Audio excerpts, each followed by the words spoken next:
Alright, welcome back from, the village of the damned, let's just say that.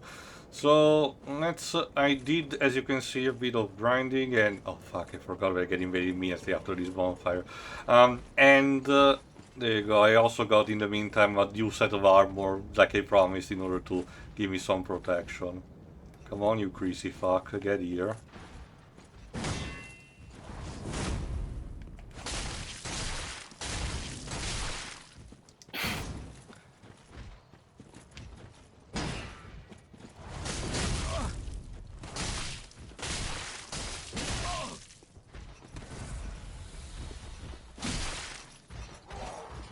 Yes.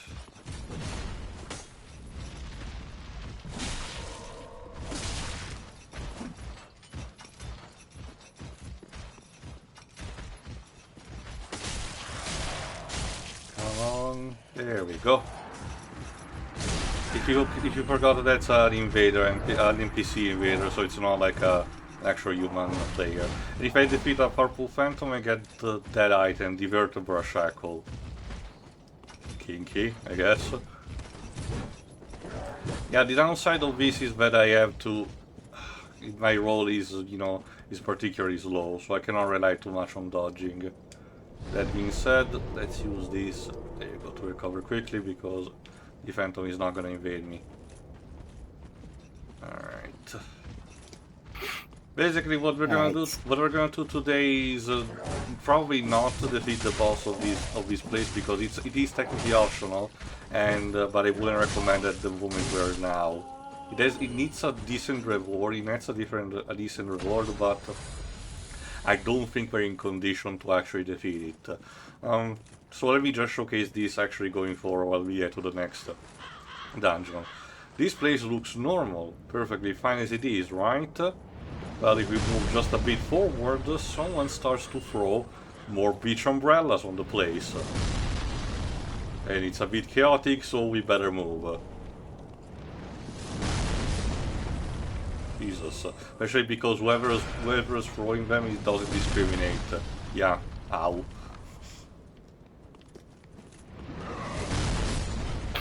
There you go. Alright. Go on, Liv, sorry. So, today I've seen a film called The Bike Riders. Oh, how was it? It was fine. It was solid. It's basically Was there any bike riding? A lot of it. Oh, good. At the very least, they fulfilled the title. Yep, a lot of bike riding with the leader of the biker gang being Tom Hardy. Okay. Does he get another, weird helmet on to complete the set between Dark Knight Rises and Mad Max Fury Road? He has a bike helmet. Fair enough.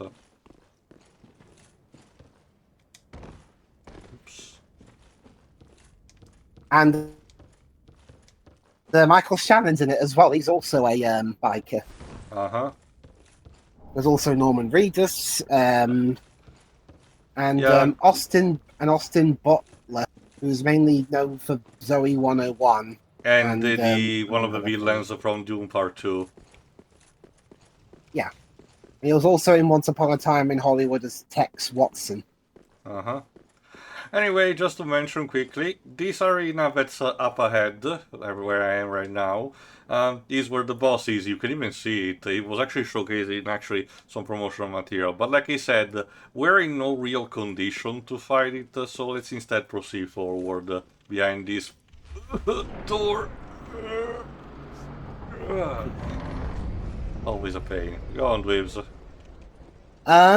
I was just looking up the character that he played in Dune, and apparently that's how I found out there was a mini series about Dune in the year 2000. Yes, I don't know any of the particular actors, but I remember catching it once on TV. I enjoyed it, but then again, I tend to enjoy almost every adaptation of Dune, so I'm kind of a bit biased.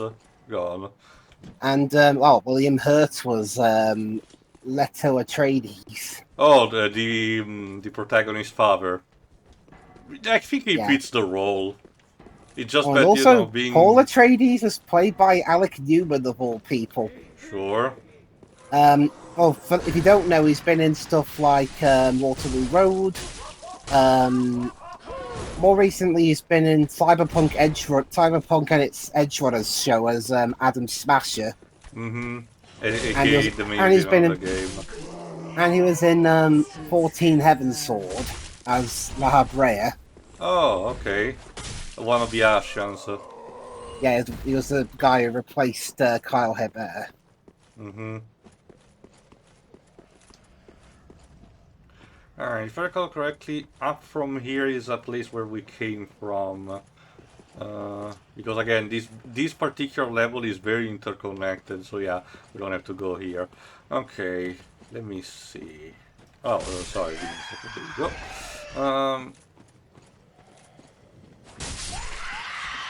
We're not doing the stairs. Stairs are for losers, yo. Yeah, they are. Okay, there you go. There is a bit of a trick in order to get down here without you getting killed, but I don't think we have a sufficient amount of health to do it, so I'm not gonna do it immediately. Let me just instead open, at least not now, especially because I think I can open this a cutscene, like, open a shortcut from here. Because getting to this place here, there you go. It's not a sewer, don't worry. At least not for me. It's a small canal that just connects the two places and has a cute bunch of rats in it. Adorable. I mean, it's not a Souls game without those, isn't it? Door.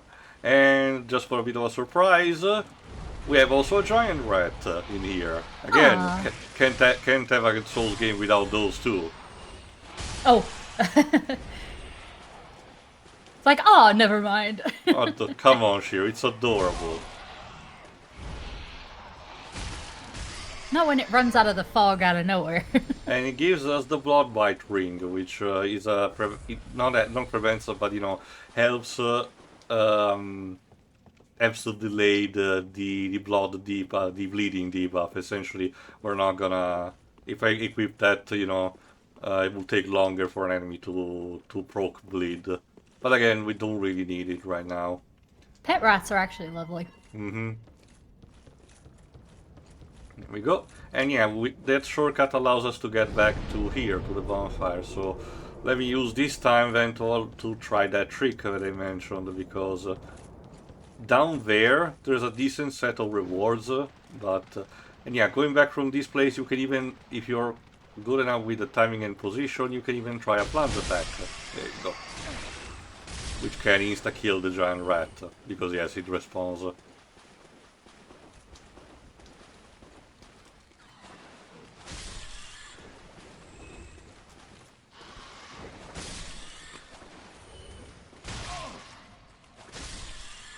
you go.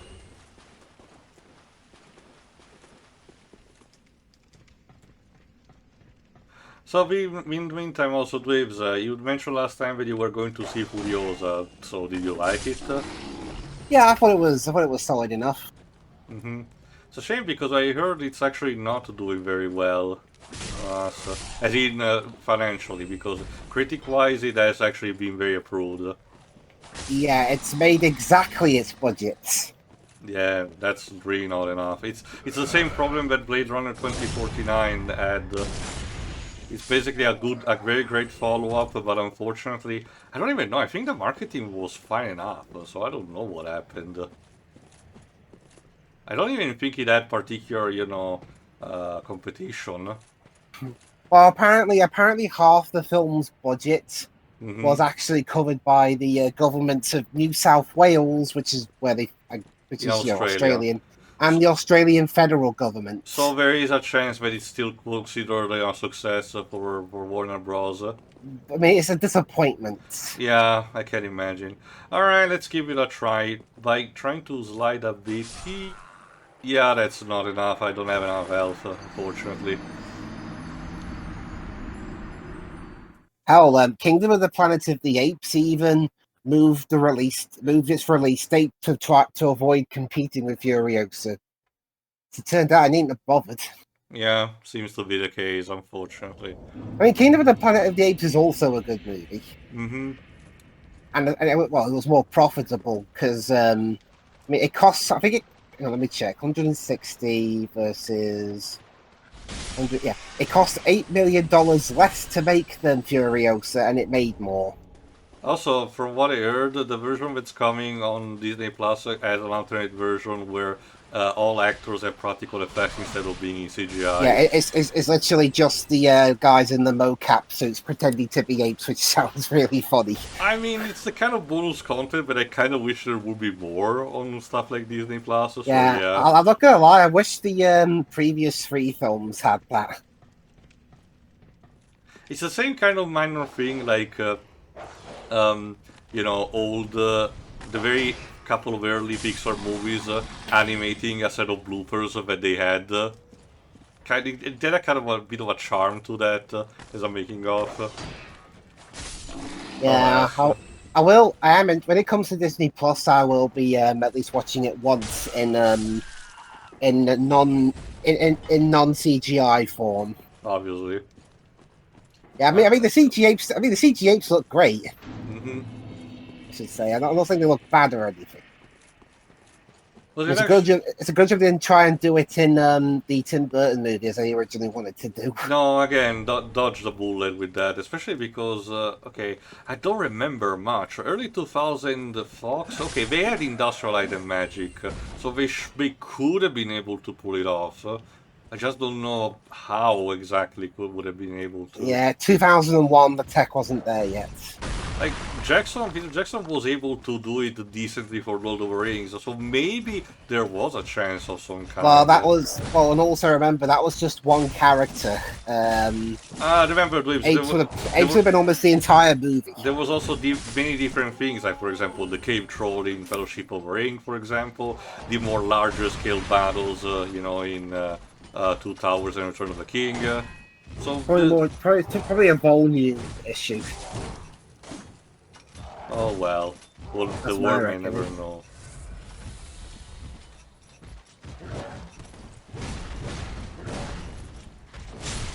Well, at least Kingdom's pretty much guaranteed a sequel because it did well enough. Right, and I was just about to ask, but I guess you just answered to me. If it ends in a way to have another sequel, or is it in a definitive kind of way Well, there is once a cliffhanger ending, but the ending is enough to to sustain? justify.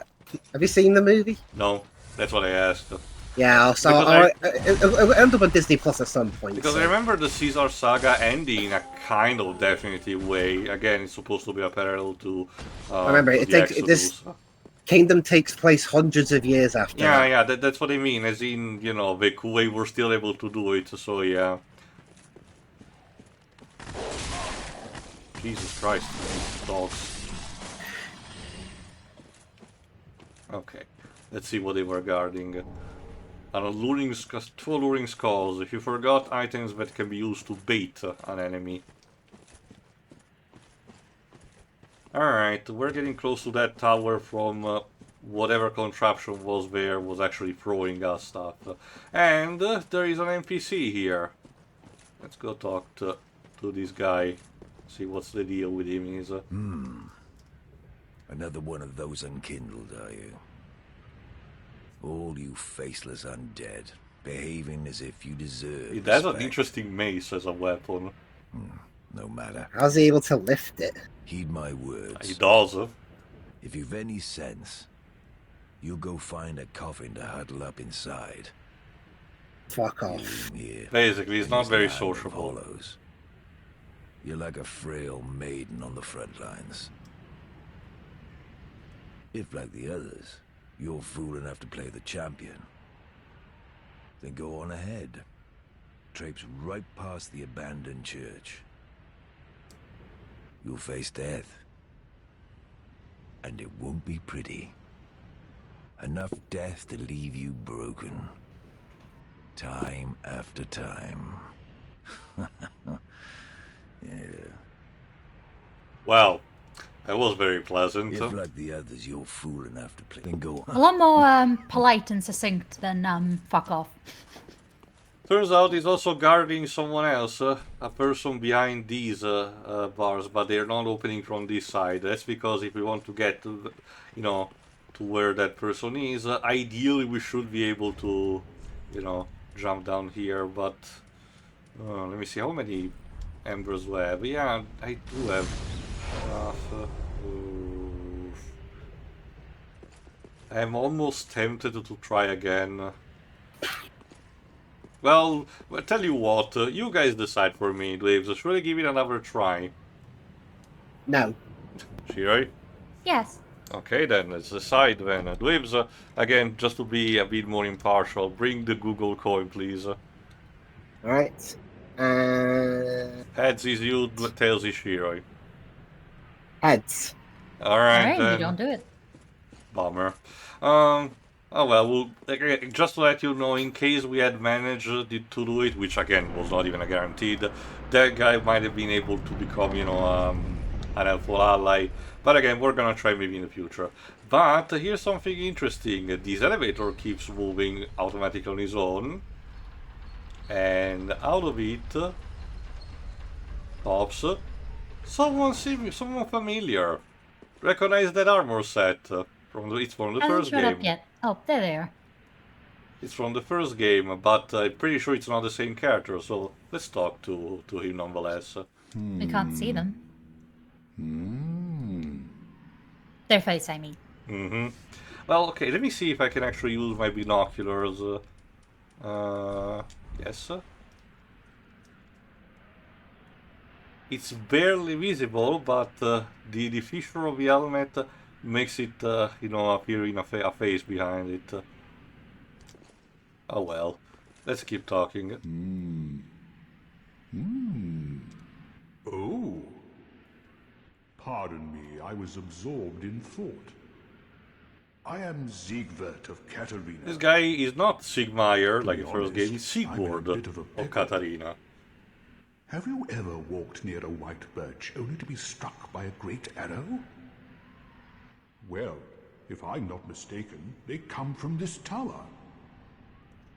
Whoever it is, I'm sure I can talk some sense. Don't you just hate it when it happens, Lives? But I have to find a I way wouldn't up. ruin bad. And that's just the trouble. This lift only goes down, you see, and... So yeah, Siegward is he mentioned, in a bit of a pickle Well, because he doesn't seem to understand doesn't the get me contraption anywhere. of the elevator. This lift with a... But if you had a keen eye, you might have noticed that this elevator has technically two platforms. So a thing that we do is to activate it, but roll it away.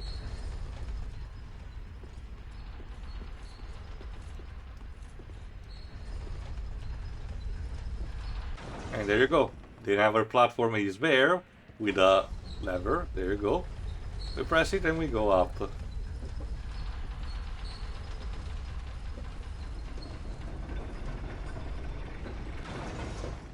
Now on top here, let's see.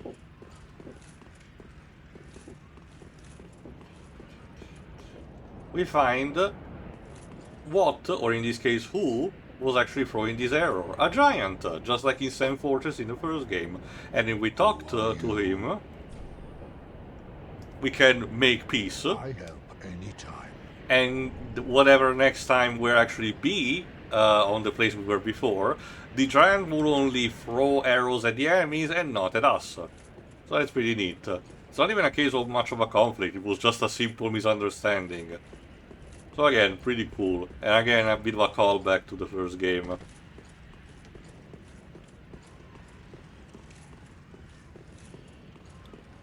Alright, and now if we take, if I recall correctly, we take the elevator down and from this angle. Yeah, you hear Siegward humming, you know, because he's still pondering, because he has taken the elevator in the meantime. So the trick is to try to get onto the platform where he is when he's humming, but I guess it's on the other side. Fuck. Let's see.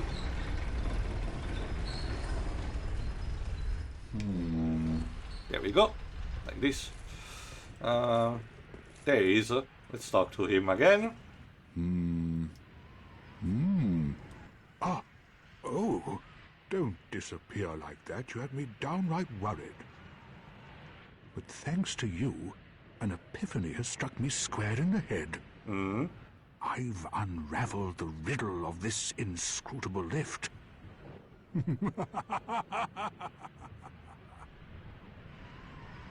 On some days I begin to doubt myself. I went up the tower, so I thought, then somehow ended up here. I'm not exactly sure what happened.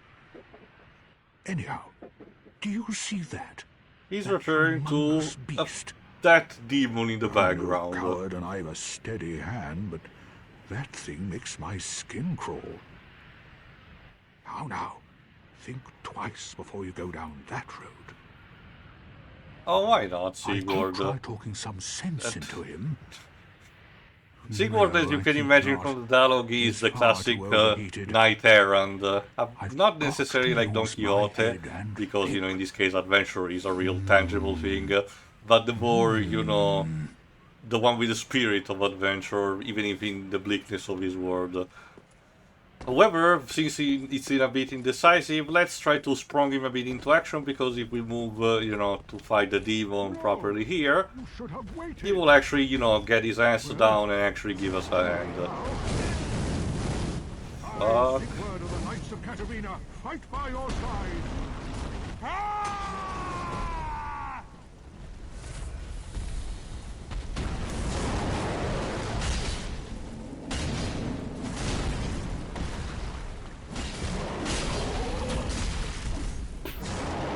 So we're fighting a, it's like a tree monster. It's a demon, although you might see, okay, not necessarily, it's not necessarily a tree, but it does have some degree of tree-like feature. After all, remember, the demons were originated by the, fuck, one-shotted me.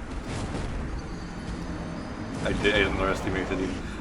The demons were originated by the Battle of Chaos in the first game, and that was basically a gigantic tree, the Witch of Isolate, that's what it was turning into. So there's a bit of a design based on that when it comes to this game.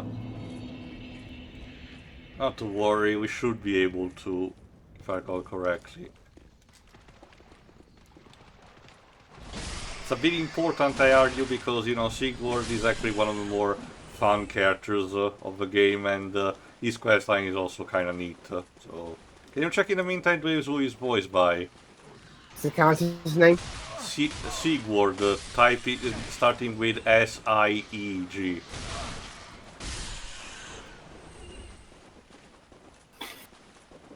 Squid.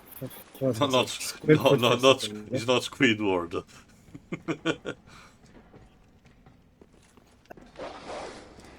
Miles Richardson. I think he has an extensive, you know, voice acting career, but I don't remember exactly what else he's done. Most recently, he's been in an episode of Doctors, which is soon to be over at the end of the year. Okay.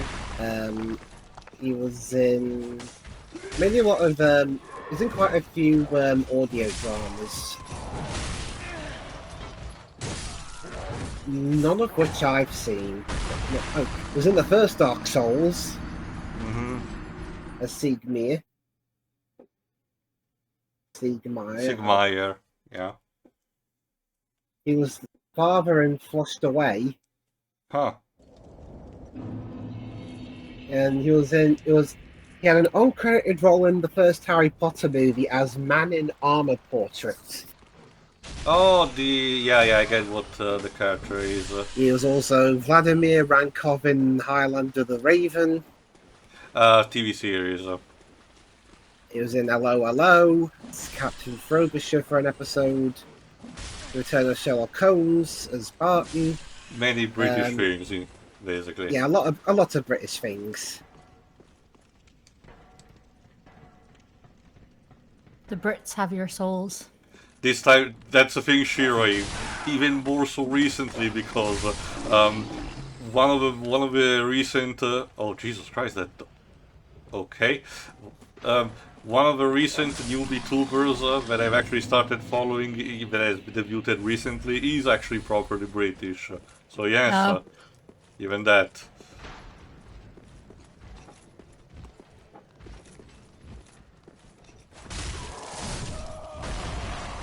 Go. Let's try to... At the time of this recording, I've still not seen the next episode of The Amazing Digital Circus. Okay, episode 2, yeah. I have to catch up on Hell of a Boss as well.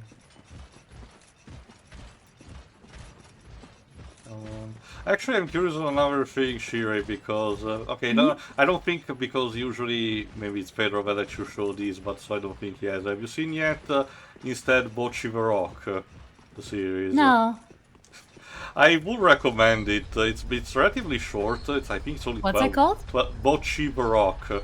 It's basically 12 episodes, and it's best described is it's similar to K-On! Was in back in the mid 2000 about a group of school students wanting to form a rock band, except it has basically it's basically social anxiety awareness as well. Okay. Like it's slice of life comedy, and one of the appeal is the fact that most of our main characters collectively, form maybe one neuron. I could try. Was going back up in the elevator there an accident? No. Basically, I was just trying to calculate the point of dropping here, because again, my point is that I want to defeat the demon with Siegward.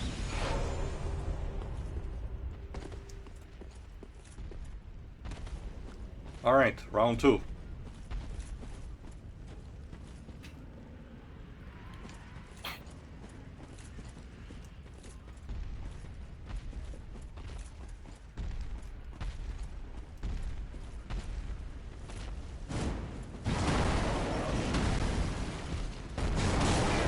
Ow.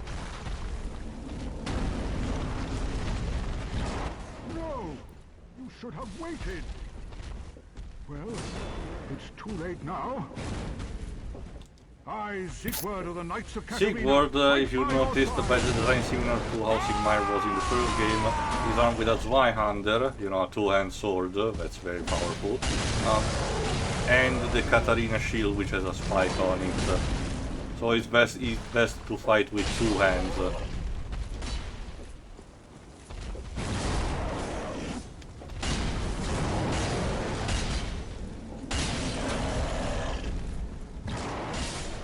There we go, done.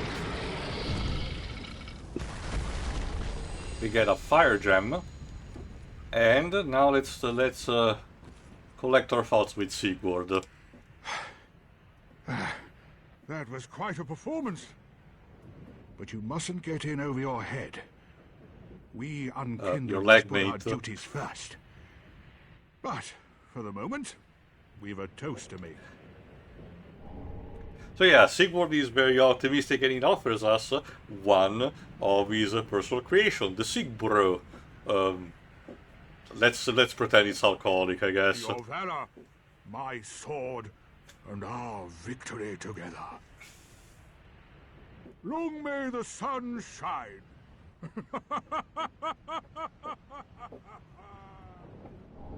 And he gives us the emote of a toast. Lovely. I'm going to have myself a little nap. The only thing to do, really, after a nice toast. and then he literally falls asleep like that. I mean, Enjoy that nap, sir. To be fair, the fight was quite exhausting, so... I would wonder if it's actually narcolepsy. It's very possible. Well, it's more of a representation of the fact that Siegward, he gives us the emote of sleeping. That's cute. It's a representation of the fact that, Siegward is used to, be on the venture, on the outside, and as such, able to sleep everywhere. Like, he isn't even trying to hide specifically, he's just sleeping in the open like that. Yeah. The fact his set of armor is specifically also designed to, give a high level of protection, meaning that, he can literally sleep everywhere, you know, and wouldn't be backstabbed like that.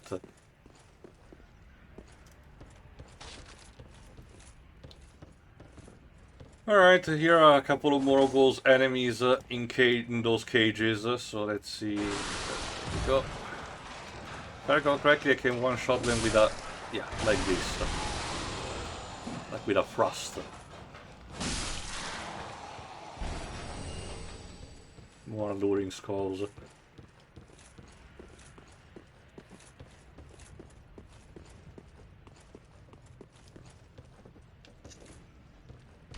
See? Ah, I noticed you. Yeah, the good thing about it is that the enemies in these cages that are highlighted are basically the same trick as old animated movies tended to have, as in the ones that are not enemies are more, you know, blending to the background, while the ones that are relevant are clearly a bit more detailed because they're supposed to actually sprung into action with an animation. Cool. Alright, let's see this treasure chest. Beware of pincer attack and beware of up. Oh, yeah, I noticed. But I can tell you already, if I recall correctly, that this is not a mimic. In this game it's a bit more emphasized, but the one I'm trying to recognize them is the chain. If it's protruding, you know, away from the chest, you know, it's a mimic, but if it's curved like that, that means it's a normal treasure. That's a good way of spotting them. Fortunately, it's still a bit of an ambush because I get, there you go, surrounded by these enemies. I won't be able to see the chain thing most of the time, but I mean, okay, that's fun. That's the thing, Shiro. Okay, I don't know how much help it would be, but remember, very early on, you always find a pair of binoculars, like the ones that I'm using right now, that can also zoom in a bit, not that much, but a bit. But admittedly, a lot of times maybe the chain blends in terms of color also with the background, so I can imagine that's The zoom is decent, I would say. Another tool, ideally, as just in the first game, is Lloyd's Talisman, or as it's called in this game, the Undead Hunter Charm. Normally, it will have the effect of prevent a PvP player to consume Estus, as in a form of blocking them from healing. However, if you throw that onto a Mimic, the Mimics will actually fall into a state of torpor and open their mouth, letting you able to grab their treasure inside. So, again, it's a trick that the game doesn't tell you directly, but it's effective in case you have doubt. So maybe you throw one of these and you recognize that if there's a Mimic or not. Oh great, two evangelists. Let's see. Fuck.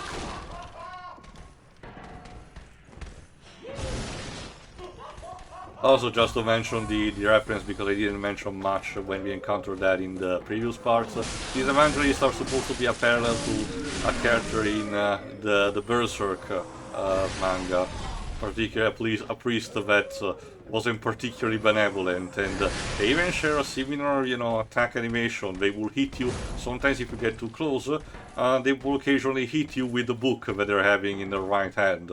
And, you know, since it's a very sturdy book, it will actually, you know, that will damage. No, no, no, no, no, no, no, no, no, no, no, no, no. Don't hug me, please. Don't hug me, I'm scared. Literally. Scarred like now. Even with all that armor, it's not going to help you.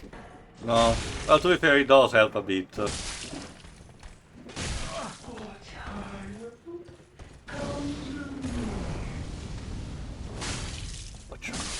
There you go, done it. And if I recall correctly, they were guarding a couple of more treasures that are up here.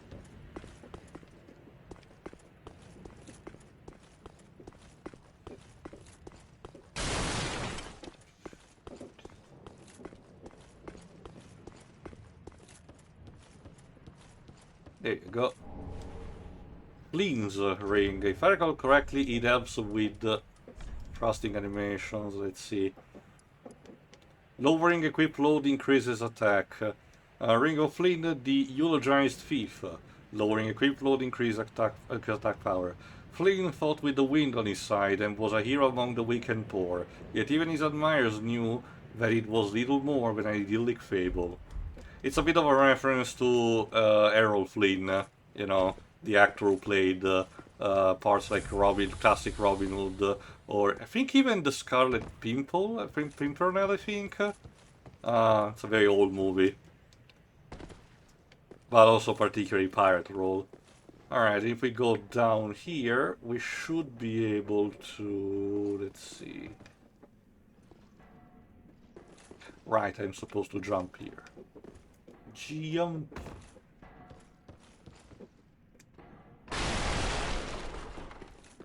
There you go. And we get the set of Mira. Partially the set of Mira. Basically, if you forgot, oh, the chlorine saving too. Basically a set that was present in Dark Souls 2. If you forgot the person that actually helped us with a bit of a particular hat and a mask that was actually searching for her brother.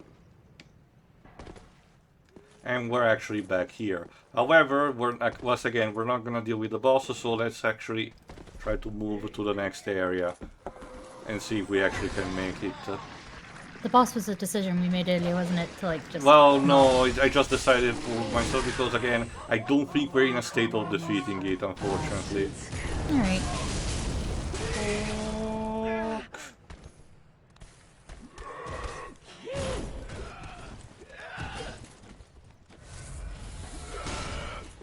Fortunately, I don't have any more Estus, so I'm still gonna tuck tail back to the bonfire.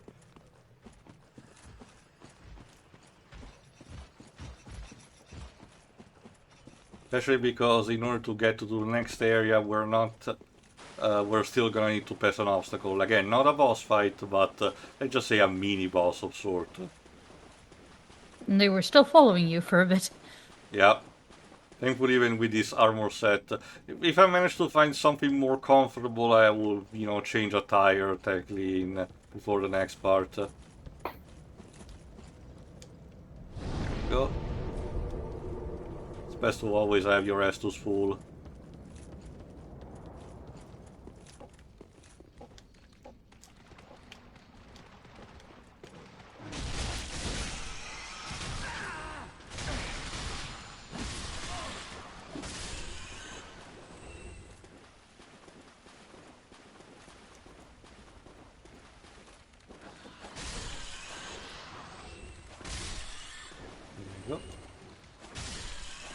Also, yes, by the time we're recording this, the Elden Ring DLC has just came out, but I'm gonna wait a bit before actually getting it, because again, as much as it's one of those things where the price tag is actually very justified, because it's technically $40, but the content that you get is kind of like half of the game.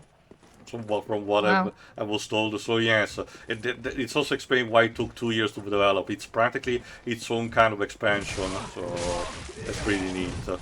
It's usually when also did Elden Ring come out again? 2022. It was voted best Is game it really of the 2 years old? My god. Yes, it was voted best game of the year, you know, at the Game Awards of that. Oh, yeah, you're right. It has caused, the DLC has caused, you know, not necessarily controversy, but, you know, is making a bit of talking, because some believe that the enemies are genuinely too hard. But the questioning is, you know, because it's a DLC intended to be essentially post-game, should it potentially be allowed to do that, or is it potentially too mean towards that? So we'll have to see if maybe they will actually issue a patch to actually smoothen things out. It's not the first time that it has happened, so it can go either way. From what I've seen, I probably would be able to tackle it on my own, but I would understand, you know, if people would be highly discouraged to do it. Alright, if I recall correctly, it's up ahead. Yes. One of the Knights of the Boreal Valley, similar to the boss that we faced before, Vort, except that this guy is very agile and very frosty. that sword, that fancy sword that he's carrying, is capable of inflicting frostbite, which will slow us even more. Thankfully, since that my shield and my armor set are capable of actually absorbing most of his hit, so... It's been actually a long time since I actually played a Souls game with the intention of, you know, blocking with my shield rather than dodging.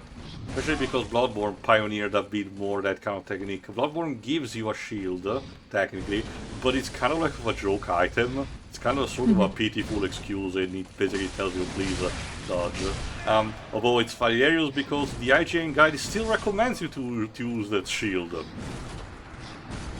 Again, I don't blame them too much because it was one of our day one guides, so they had to improvise a bit, and there was no clear method. Frostbitten. Oh, by the way, you died. Yeah, a bit of a strategy, but it's still a kind of hilarious. Alright, we'll give it one more try, and otherwise we'll just, you know, leave it there if I don't make it.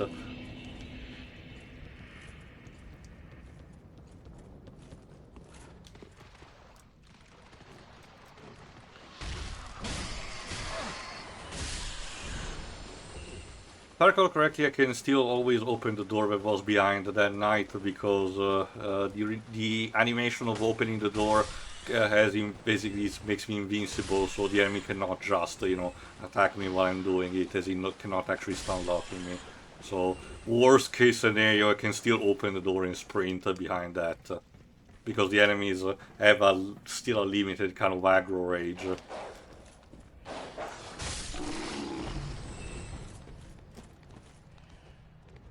And the dog fell.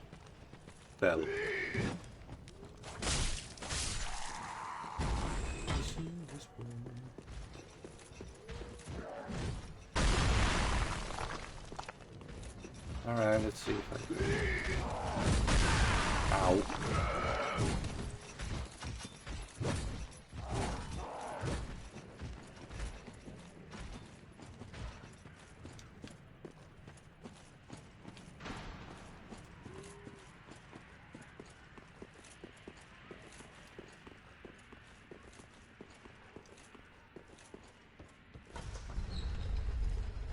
Okay, I need to... There you go.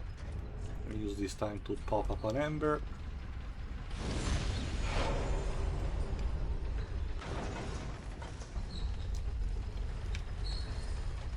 We're going to set fire to everything.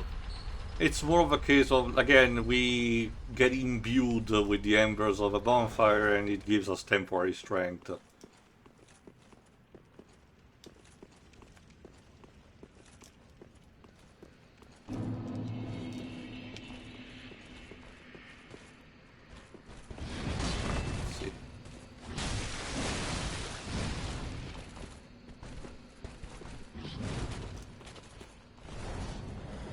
Do this in the meantime, why not?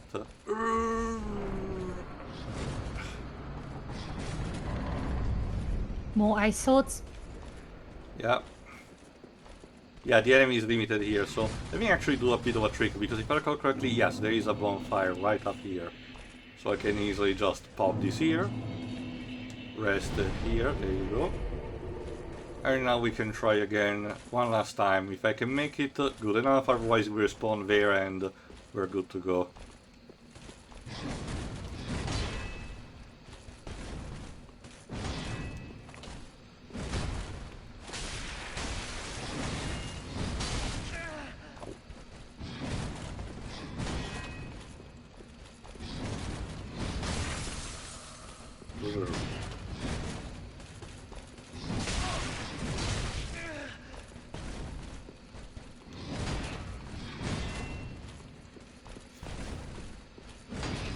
Circle strafing usually helps, but not always a guaranteed.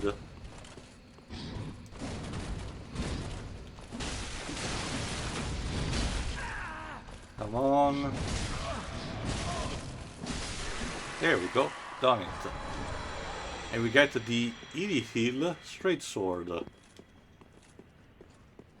With the weapon that he was actually carrying. Plus an ember. So, before we end the part, let's... give it a look to our spoils. Well, first let me rest at the bonfire because I was literally with a few HP left. First of all, the Sigbro that I had, there you go, that Siegward actually gave me. The special brew of Siegward of Catarina, perfect for travel in its jolly barrel mug. Restores HP and temporary boost to frost resistance. Leave it to Siegward to discover a drink that even an undead can enjoy. Perhaps his long years spent undead have left him wanting to drain a cup or two and revel in it as if he were still among the living. Again, it's the theme of the character basically is optimism. While instead, Lyric is a straight sword, bestowed upon the Outrider Knights of the Boreal Valley. This weapon is enshrouded in frost and causes frostbite. Every Outrider Knight one day develops into a beast, constantly hounded by Pontiff Sulvian's black eyes. Keep that name in mind, it's gonna become important later. For the time being, that's where we can end the part, so tune in for the next time, when we actually will start traveling the road ahead, which is appropriately named the Road of Sacrifices. See ya. See ya.